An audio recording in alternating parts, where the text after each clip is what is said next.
a little bit loose. Yeah, and I'm just getting word too that Berjaya has decided to select to go on to blue side once again. So we'll see whether or not having that first pick available is the answer. That does mean, though, counter pick is open on the side of Machi if they wish to take it, as it's going to be Berjaya banning out the LeBlanc to start things off here for Game 3 draft.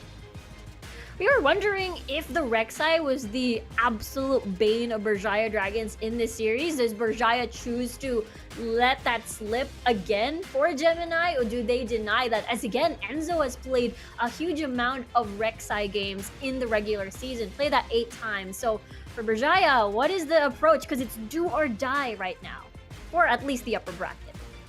It's do or die, of course, if this team does lose out this game here. They do fall into the lower bracket, so they still have an opportunity to fight their way back into the grand finals, but it means at some point you might have to play against Machi or AHQ once again, so if you're on the side here of Berjaya, you gotta, I think, at least take a game off in this series to give yourself a bit of morale boost, because this is still a team that has yet to take a game off any team above them in the standings when it came to the end of the split, sitting in 4th overall.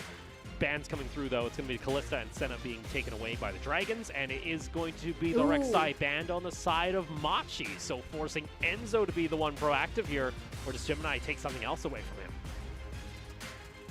Well, for Enzo, he does have the choice of either the Jarvan, that can still have a pretty strong level 3, performed well as a champion last night, even getting a quadra kill, I believe. For Machi, what do you select right now, as Varus has now been taken? Does Bruce go back to the Misfortune, or do we see a different shift? Looks like that's not the case. If it ain't broke, don't fix it. Seems to be the mentality here of Machi, as that's going to be Bruce's 3rd game on the Misfortune, as they're looking to extend, of course, this win streak in the postseason to 14 or 15 games, or and also going to be the 2nd lock-in for PK. Yeah, Bruce loves the Misfortune. Meanwhile, the shift has changed for a while for some of the teams, more opting for different AD carries, but seems to me it's going to be the 11th time overall for Bruce to pick up this champion. And now that Machi Esports unleashed Mordekaiser, it seems to me Ozzy is going back to his comfort pick. Back to his comfort pick. That also does mean for the side of the Dragons, they can go ahead and lock in the Braum as well to try and deny both these ultimates. Chili, I think, has had a bit of a rough time when it comes to his performance in this series so far. You know, kind of being outclassed by Koala when it comes to the team fights, but this time around, though, he's going to have the Braum once again, looking to intercept those ultimates from the Misfortune and the Ornn. Machi now, with final pick in hand, could easily look to try and lock in a support for Koala, or pick up one of these jungles and then try and ban out Gemini. Yeah, considering, you know, Rek'Sai already off the table, and it's kind of difficult to sort of outban Koala when it comes to the draft. And for Machi, what do you want to secure first? Your jungle or your support? Then the support would be the answer, as Koala back at it again with the Rakan. So had MVP performance when it came to the Rakan play in Game 2 of the series this time around. Going to play it once again for Game 3 as we now look toward our 2nd ban phase. And mid laners and junglers on the chopping block here. We'll see which of these teams want to decide what to take away. It's Gemini. Pool is going to be targeted, it seems, as Jarvan's taken off the table. What does Machi want to play? Because Gemini, after Jarvan, his most favored is definitely the Sejuani, as that's a respect ban on against mission. We're not going to be seeing a monster Porky, not this time around. So what this mission decided to play as well, considering it's going to be a Minji. They're going to be fighting for the very first time in the PCS. All right, so no Corki there for mission. We saw what that can do back in Game 2. It was a bit disgusting, especially with the target priority from the Dragons. They never really wanted to focus mission, and it ended up costing them. Gragas also going to be banned out, so Champion Pool being, you know, slowly peeled away here on the side of Enzo, as now he's got to fall back to some of his different options. Yeah, a lot of the jungle pool is being constricted right now. I actually want to correct myself. This is the 2nd time Mission and Minji will be facing off each other, as it was the Echo that Minji used in the mid lane at the time. And now Kassadin also being banned away from Mission. Right, Olaf. Olaf is the key for most early game snowballs. We've seen it before from some of the former LST squads love to use the Olaf, and now it's in Gemini's hands. And that's now the top 4 junglers being taken away. It kind of just means you have that Sejuani still available for Enzo, unless we're going to see something different come out of him. It does also mean that mid lane has to go blind, so what does Minji wish to pick up here? Possibly seeing the resurgence of Akali, as it is going to get locked in. We've been seeing teams a bit more comfortable with the pick ever since the buffs came through on the most recent patch. Yeah, that's true. It seems to me the ult cooldown is enough for these teams to be comfy when... Oh, okay, if they do lock this in, they're definitely going to try to match the Olaf. It has been one of those things you pick up if you want that early game snowball, perhaps. Especially without the Rek'Sai on the table. And now, what does Mission decide to play against this Akali? Well, you could just look for something a little bit more toward the late game. You've already locked in that Ornn. You can go with the Azir with that consistent DPS that'll be coming out, especially with an upgraded Rabadons as his 3rd item usually, or possibly the Luden's Echo. We'll see, but it does get locked in, and Mission's going to have one of his more scary picks in the mid lane. Yeah, for Mission, he did indeed pick up the Azir 6 times in the regular season, and that is absolutely scary considering that he wasn't a Corki, he didn't play it as much as the Azir, but he looked really comfortable in the champion.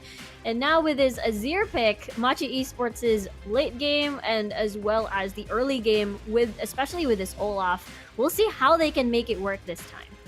It allows them to kind of bridge that early game, and it allows Gemini, if he wishes to get up in your face, along with Koala, who might be looking for some roams. He loves doing it, especially on the Rakan here. Maybe they want to try and lock down Minji early, trying to force him back, as I think that is going to be the one lane that, Mission's going to have to respect a little bit more, especially on something squishy like the Azir, unless he's able to get some poke out during the lane phase. But it all comes down to this. Berjaya need the victory here to extend the series. Otherwise, Machi are going to be sweeping them 3-0 when it comes to the upper bracket of playoffs.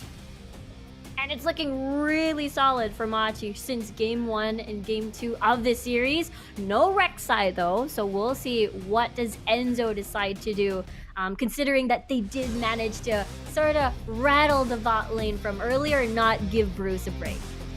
On to the Rift we go. Minji making his playoff debut in their 3rd game against Machi. Machi looking to extend this win streak to possibly 15 games if you count in their flawless 2nd round robin. And seeing a bit of a change up here and there, but all the same, we load on into the Rift. It's crazy that, Machi started their win streak against Berjaya Dragons. Their last defeat was in Alpha at the 1st round robin. So this is actually pretty interesting to see that these two teams meet again. And a little bit of dance from PK and Ozzy once more. The usual. Nothing too out of the ordinary between these two top laners. It's always a little bit of fun. They always just like, taunting each other. Though they're not using the emotes anymore. I was told by League Ops, by the way, that we are enabling emotes for playoffs, so teams can actually be as BM as they wish. I love it. It makes me so happy. I love it. I think that's, which other league likes to use emotes right now? I think it's LPL is one of the other leagues that uses emotes. At least last year. Maybe this year other leagues have picked up on it, but it's always fun to see a little bit of character come out of the players in the form of the emotes. Very true.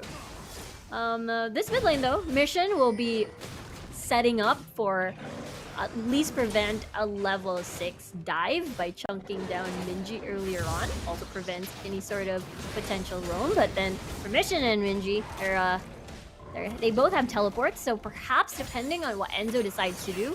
It's a little bit hard, though, since they are already in blue side, so it's pretty tough to execute what they wanted to do earlier. Yeah, it's just going to be a bit of a mirror when it comes to the jungle pathing. Both are just going to go ahead and clear out their blue side jungle, then transition over toward the red side. And that deep vision isn't going to give really any information for either squad, as Ozzy hitting that level 2 immediately, starting to get a little bit of damage there onto PK. Yeah, nicely done. Ozzy, again, this is his comfort champion, actually. Went legendary one game. And now, Bruce gonna get choked a little bit. It's the same combo that they did in the previous game with the Misfortune and as well as the Rakan. And with that said, no vision for Machi except that advanced Tri-Brush. So if Enzo decides to gank early, burn a flash, he will be spotted. Meanwhile, Gemini just clears out his Krugs. We do see, though, that Enzo was pathing toward the bot side of the map. I do believe, though, he almost got spotted out by a ward, so they have an idea that this Trundle is going to be staying near the bot side, possibly toward the mid lane. As no vision toward the top side of the map here from Machi, other than the possibility that that Scuttle Crab could be taken. Still, Berjaya going to go ahead and push in the bot lane, try and really start crashing this into the tower. Enzo not looking for a dive, though, but now finally finishes it off. Going to come on over toward the side. Going to be up to Koala to actually be the one to intercept this possible dive coming out, and this is identical to what we saw in the previous game. A lot being burned here on the side of Machi as Koala goes down to about 200 health. Still, though, not able to find a kill here, and it's a bit of a messy one from the side of Berjaya. It was a messy one because K2 didn't have enough mana at the time, and as well as got that initial tower hit, so they had to stop attacking and push through with it. And with that said, it was definitely a lesson learned kind of thing on where they don't have to force dives when the engage is not perfect at the first try. You can see Minji in this mid lane against Mission as well, having that benefit of just having an energy-based champion.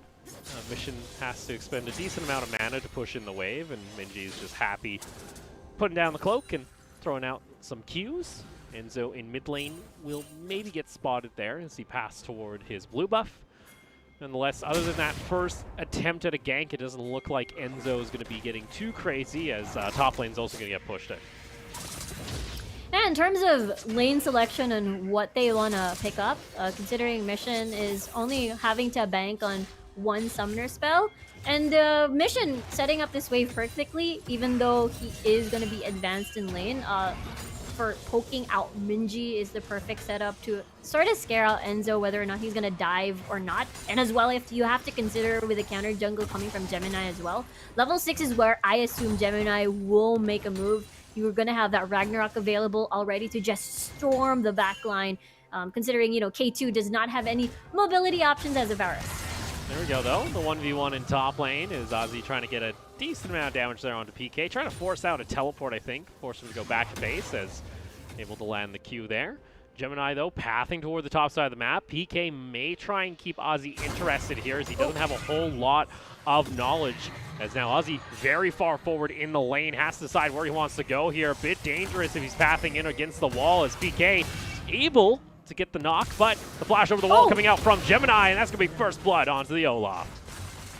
No hesitation. Actually, just a split hesitation, I suppose. But you know what? Gemini can handle it. Ozzy does not have flash anymore as he had to flash over the wall. And that is a good bait, good setup from Machi, especially PK surviving that long.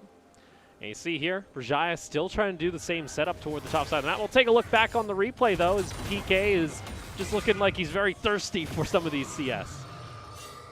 Yep, and again, because PK was low, Ozzy, rather Gemini, that was a perfect setup for the jungler. And at that point, just flash in, get that axe out, get that kill. Yeah, you saw there for PK, he didn't really want to try and use the charge, was hoping he could just get the knock-up and the follow-up damage from Gemini.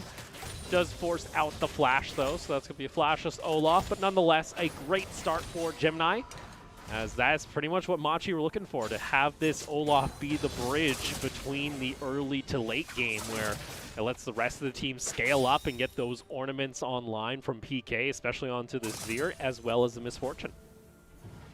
Yep, that is definitely the plan in mind. So there is quite a scary damage threat when it comes to, you know, the objective fights earlier on, during the, you know, 10 to 15 minute mark. And for Machi, that is going to be for that Olaf, and as well as the damage coming from Mission, and as well as Bruce with a key bullet time for sure. And then once the late game comes, even though, let's say, an Olaf will eventually fall off, you have Mission to rely on when it comes to the late game damage, and as well as Bruce. And with that too, Machi going to be able to pick up the first dragon of the game, get themselves a Mountain Drake, Little extra resistances here and there. Cloud Dragon going to be the next one on the chopping block, so we'll either have a Ocean Soul or an Infernal Soul for our third game. Yep, and first, Dragon take, yep, it is quite a uncontested take for Machi. They have been having that priority, especially in the mid lane, with no kills just yet on the side of from Minji, as they do want to manage to make this Akali work eventually, because once the 5v5 start to happen, it's pretty difficult to reach the backline, considering you have the Empress Divide to shove away Minji, and as well as Koala for that guard. I see Enzo coming nearby, is going to spot out Bruce trying to take this. That's going to force out the flash. Koala with a quick knock-up, going to go dash on over to his AD carry. Will get himself the safety. So that is Bruce, though, without a flash now for the next couple of minutes. So I do expect we'll see this Trundle down in the bot lane once again quite shortly. Yeah, eventually, Trundle will be the bane of this misfortune of Bruce, considering we've seen so many pillar cancels on the bullet time, and you don't have to expend too much. It's not like it's an ult at that point, and you can just keep that pillar just for that deny for the team fights later on. You actually saw Enzo just beelining through the mid lane, trying to get some position here on toward the Rift Herald, as not looking to fall behind here from Gemini, as it's going to be Rift Herald being brought out of the pit slowly here by Berjaya. But Gemini and Mission are aware this is happening. PK is also able to get a quick push in on the top lane.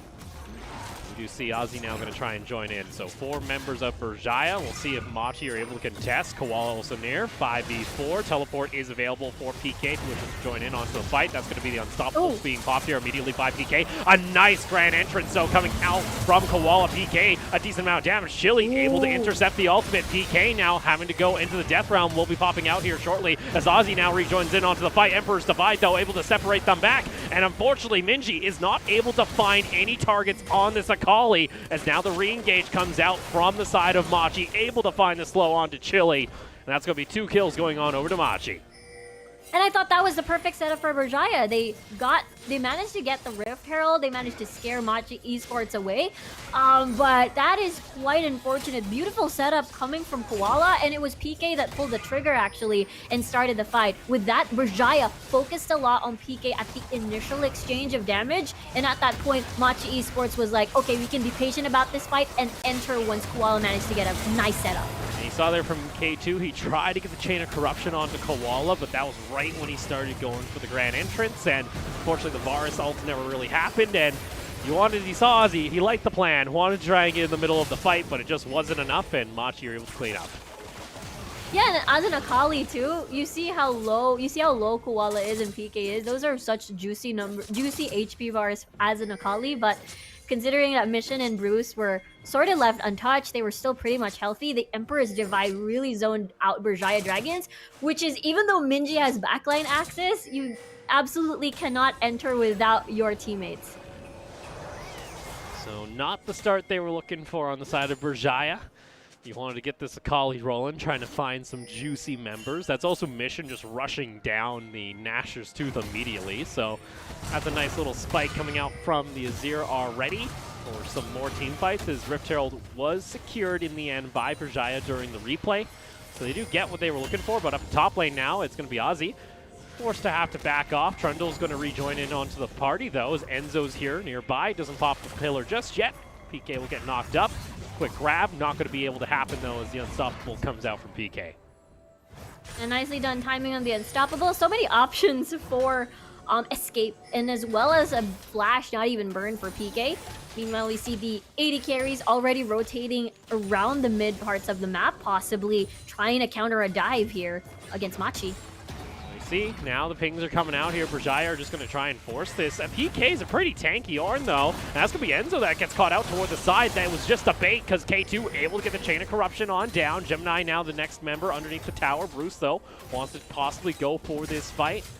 Got to worry, though, that Chili has his shield available as Rift Herald is going to be popped immediately, so Berjaya are going to try and force this one down. Bruce looking to aim his bullet time, likely to clear out the wave, if that's going to be the option. Here comes, though, a full dive underneath the tower. It's going to be Kowaldo popping his ultimate a little bit late. Minji now jumping in onto the back line. Bullet time is used. Enzo tries to get on top of Bruce. It's a messy fight. Chili barely has any health. It's now going to be a teleport being used here by PK. Emission's also nearby. Unfortunately, the dive is just chaotic. Unfortunately, unpredictable as the side of Machi are able to survive with all 5 members.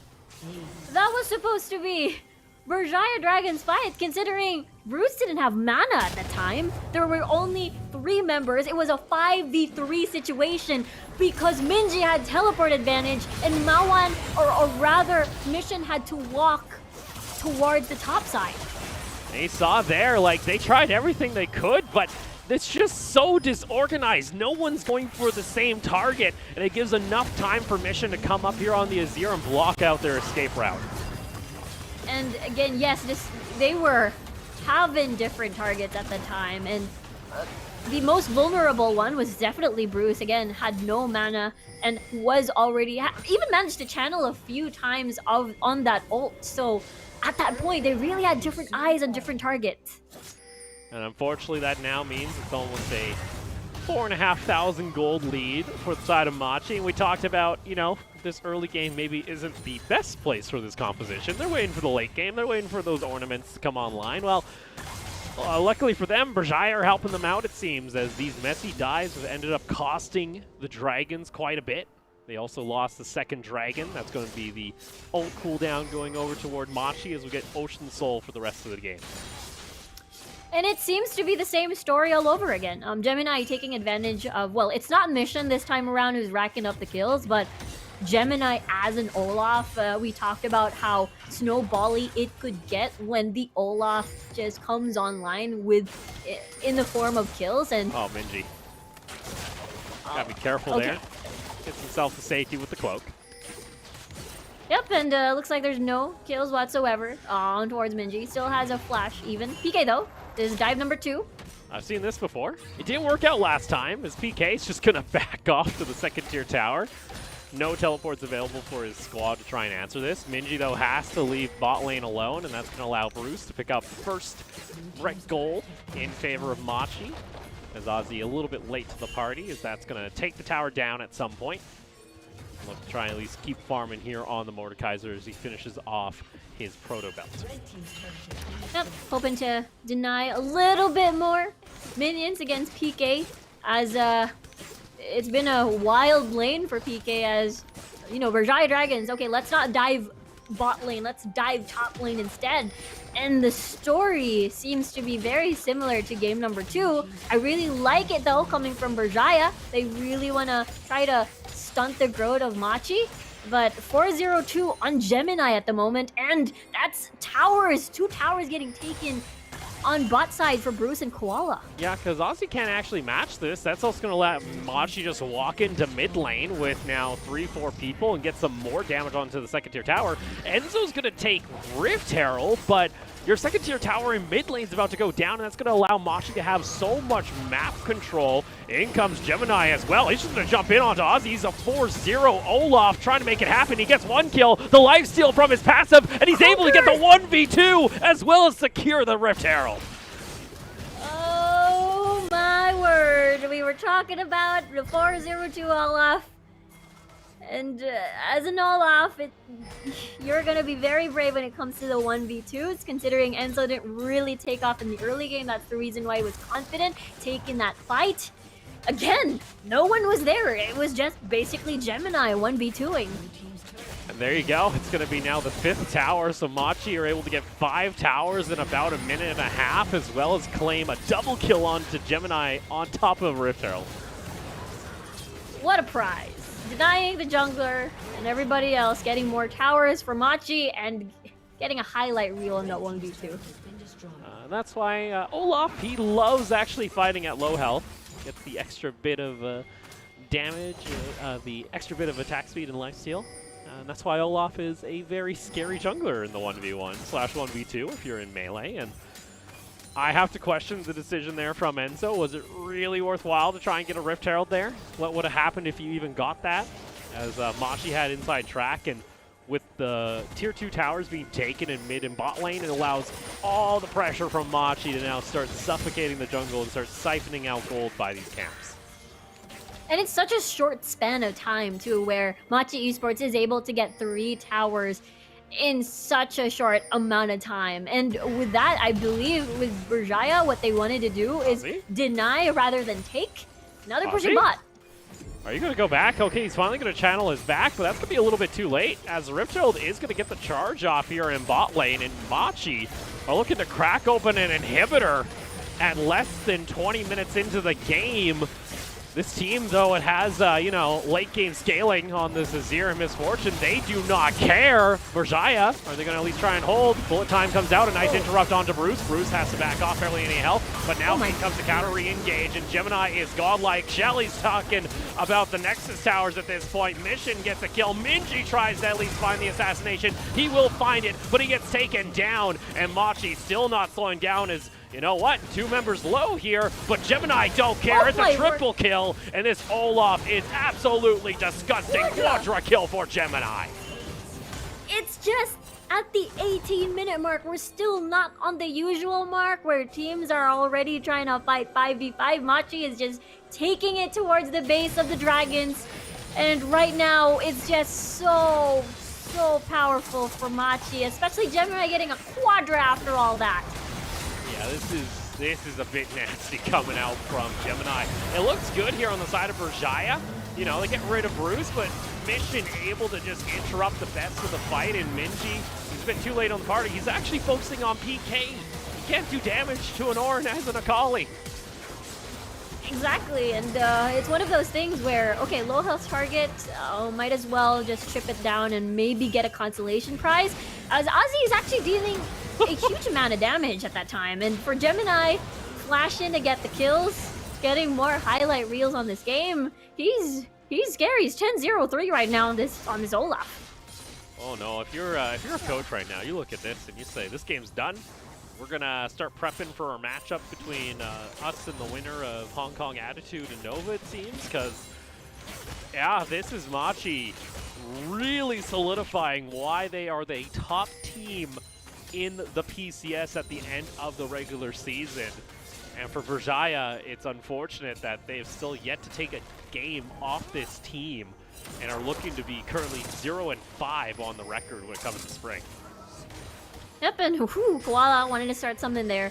Yeah, and for Machi, looking to get that 15 win streak, adding it to more wins for the playoffs. And with that, what is the... For Machi, they've already proven a lot during the regular split. Now playoffs, they seem to be even getting stronger. Still evolving as the season goes, as bot lane, super minions are going to start crashing into the base. Someone's got to go down and deal with that. Machi are having the wave froze against them, but still, you see, Berjaya are going to try and at least clear out what they can. Nexus towers, though, are going to start a siege upon. Mission's just going to push in mid lane. And unfortunately here for Berjaya, all the lanes, all the base belongs to Machi, as they're also having their minions cut off by the super minion wave. Mission's just going to keep on pushing here. And like that, Machi very close to taking the inhibitor in mid lane, as top lane, now the siege continues. Get a quick little knock up onto Bruce, but they can't go for the engage. And the thing is, Mission, second item on this Banshee, so what is Minji's choice now? And now the Nexus Tower is gone.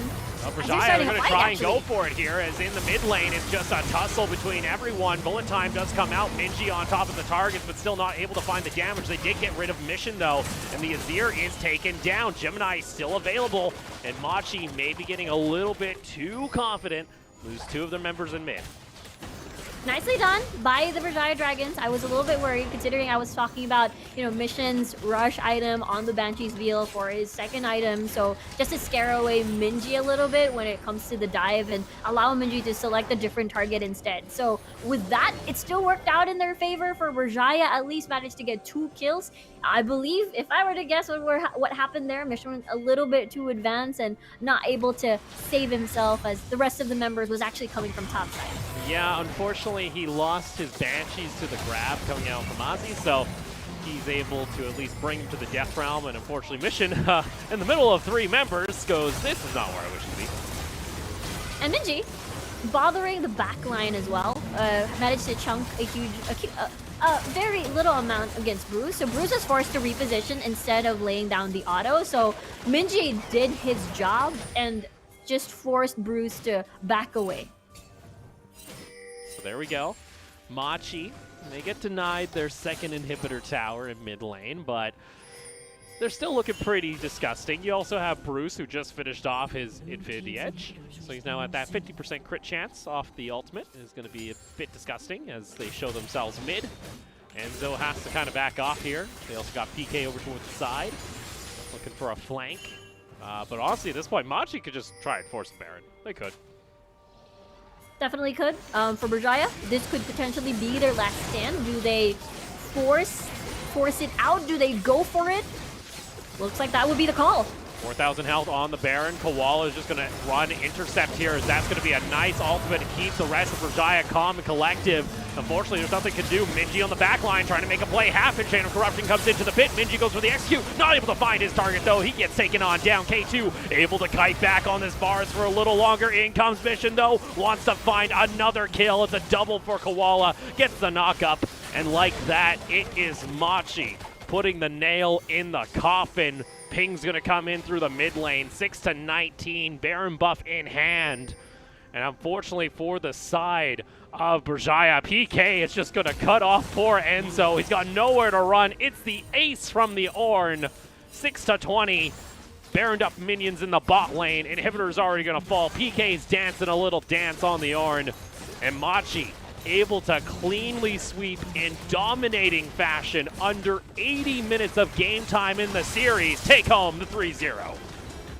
What a wild series for Machi, and it just is a big statement. Not only racking up that 15 win streak in the whole entirety of the PCS, but also just and when it comes to the draft, there's just so many options for them, and even though if you want to target ban them, they always have another answer. Yeah, unfortunately, it's it was just a big disparity between the two teams, honestly. I hate to say that for Berjaya, but you take a look at the game time, it was 3 back-to-back games that were under 27 minutes. Like I said, it was almost under 80 minutes of played game time from the side of Machi. They took a speed run of a best of 3. Reminder, we started only 2 hours ago, and we're already done our 3 games. That was one heck of a performance coming out from the side of Machi. Yeah, and it's quite understandable. We did mention that before the draft, before the games even started, again, Machi's members is a combination of the members of previous teams from G-Rex and HKA, and these teams were at the top 2 at the regional finals last year. So it's definitely one of those all-star kind of teams. And right now they've managed to solidify and managed to become even stronger as the series, as the tournament progressed. And right now it's one of those things where they're looking like AHQ when they first began. What is their weakness now? And I think we're going to go back to the dive that started everything, where it all went wrong for Berjaya. They have a nice idea. I mean, okay, bot lane failed. Why not go top side where we have teleport advantage and instantly make it into a 5v3? Unfortunately, again, they didn't have the target selection done properly as Minji went over to Gemini. You saw Enzo wanting to hit Bruce. And at that time, Mawan, I keep saying Mawan, Mission at that time had the opportunity to walk towards the top side and make it an initial 5v5. And after that point, when you lose out a clean ace on your first dive attempt in top lane, you can pretty much say that's going to be the end of the game here. It's Machi take home the 3-0. 24 minutes too on that game time when it came to game 3. That was just a demolition of Berjaya Dragons.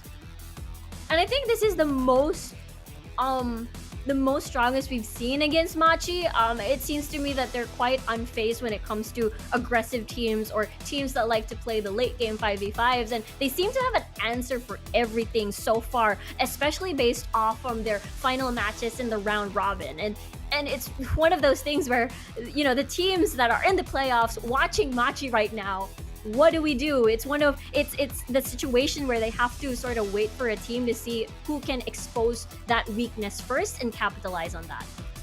Oh no, like it's absolutely disgusting performance coming out here from Machi. Yeah. Especially, you gotta highlight Gemini this series too. On the Olaf in game 3, he was 10-0-3. He was taking 1v2s.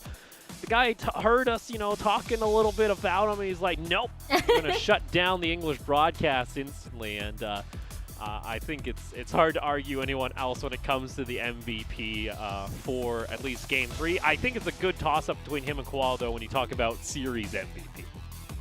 Agreed. And with that, it is going to be Gemini.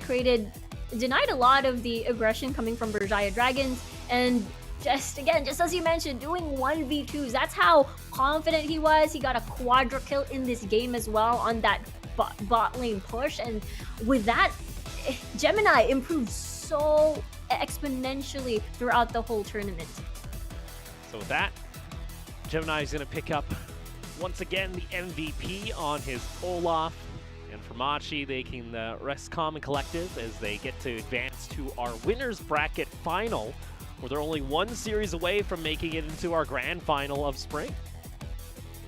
Yeah, and at this point, we're already at playoffs. Machi coming off from such an amazing performance at the last few matches of the regular split, and they seem really unstoppable at the time. But just as I mentioned, I mean, it looks similar to what we saw when we saw AHQ have that 7-win streak at the beginning of the season, only to fall later afterwards. It's just one of those situations where we have to wait and see which team can finally break the curse or break that win streak away from Machi.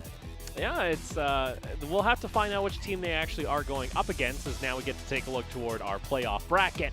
With that victory, the 3-0, it's going to be Machi moving on into our semifinals, where they'll face the winner of the game tomorrow between AHQ and Talon Esports. Berjaya, they will go down into the lower bracket, where they'll go against the victor of Hong Kong Attitude and Nova.